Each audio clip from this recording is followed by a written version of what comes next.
Breaking news చూస్తున్నాం. Mega aqua ఫుట్బాల్తో YS Jagan ముఖాముఖి అని వార్త వస్తోంది. విపక్ష నేత వైఎస్ జగన్మోహన్ రెడ్డి ఈ నెల 19న పశ్చిమ గోదావరి జిల్లాలో పర్యటించనున్నారు. మెగా ఆక్వా ఫుడ్ పార్క్ బాధితులతో ఆయన ముఖాముఖి నిర్వహిస్తారు.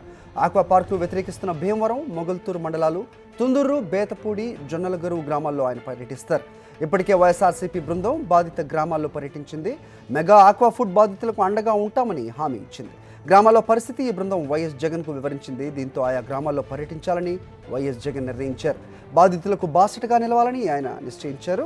వైఎస్ఆర్సీపీ అధినేత పర్యటనపై మరింత సమాచారం మా కరెస్పాండెంట్ వినాయక్ అందిస్తారు. వినాయక్, మరి ఈ నెల 19వ తేదీ నాడు భీమవరం రూరల్ మండలం, అదేవిధంగా నర్సాపురం నియోజకవర్గాల్లోని మొగల్తూరు మండలాల్లోని సిందూరు, బేదపూడి, జొన్నలగరు గ్రామాల్లో వైఎస్ జగన్మోహన్ పర్యటన ఖరారైంది.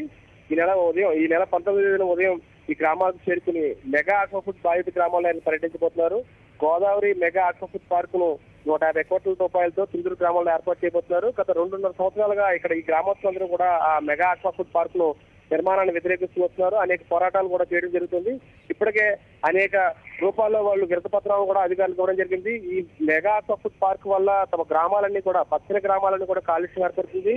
ఈ గ్రామాల్లో కాలుష్యం ఏర్పడమే కాకుండా నీటి సమస్య, తాగునీటి సమస్య కూడా ఏర్పడుతుందని వీరందరూ కూడా చెప్పడం జరుగుతుంది. మరోవైపున ఈ ఆక్వా ఉత్పత్తులన్నిటికీ కూడా తీవ్ర విఘాతం కలుగుతుంది. ఇప్పటికే అక్కడ ఈ ఆక్వా ఉత్పత్తుల ద్వారా విడుదలయ్యే కలుషితమైన వ్యర్థాలు కానీ ఇవన్నిటి కూడా పూర్తి స్థాయిలో మొత్తం గ్రామాలన్నింటికి కూడా చేరుకున్నట్లయితే కనుక తాగునీటి సమస్య ఏర్పడుతుంది.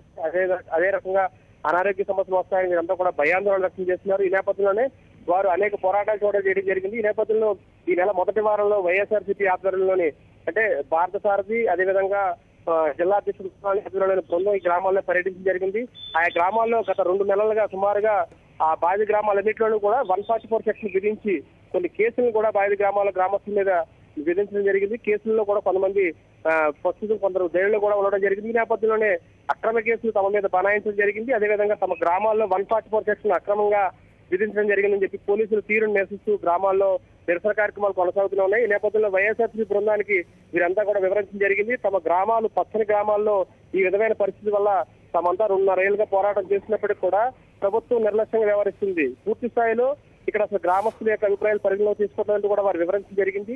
అప్పట్లో భారత సారథి ఆధ్వర్యంలోని బృందం అంతా కూడా ఇంటింటికి కూడా తిరిగి ఈ మొత్తం వివరాలన్నింటినీ కూడా ఒక నివేదికగా రూపొందించి వాటిని వైఎస్ జగన్మోహన్ రెడ్డికి పంపించడం జరిగింది. ఈ నేపథ్యంలోనే వైఎస్ జగన్మోహన్ రెడ్డి ఆ నివేదిక ఆధారంగా పార్టీ శ్రేణులు వివరణ ఆధారంగా ఈ నెల 19వ తేదీ నాడు పశ్చిమ గోదావరి జిల్లాలో పర్యటించబోతున్నారు. ముందుగా అంటే ఎక్కడైతే ఫుడ్ పార్క్ నిర్మాణం జరగబోతుందో ఆ గ్రామంలో సిందూరు గ్రామం, అదేవిధంగా బేతపూడి, జొన్నలగరువు, అదేవిధంగా మరికొన్ని గ్రామాల్లో కూడా పర్యటించే అవకాశాలు ఉన్నాయి. పూర్తి స్థాయిలో రోడ్ మ్యాప్ ఖరారు చేయడం కోసం ఇప్పుడే జిల్లా అధ్యక్షుడు ఆల్నాని ఈ నియోజకవర్గాలకు సంబంధించిన సమన్వయకర్తలు అదేవిధంగా ముదునూరు ప్రసాద్ రాజులతో కూడా భేటీ కావడం జరిగింది.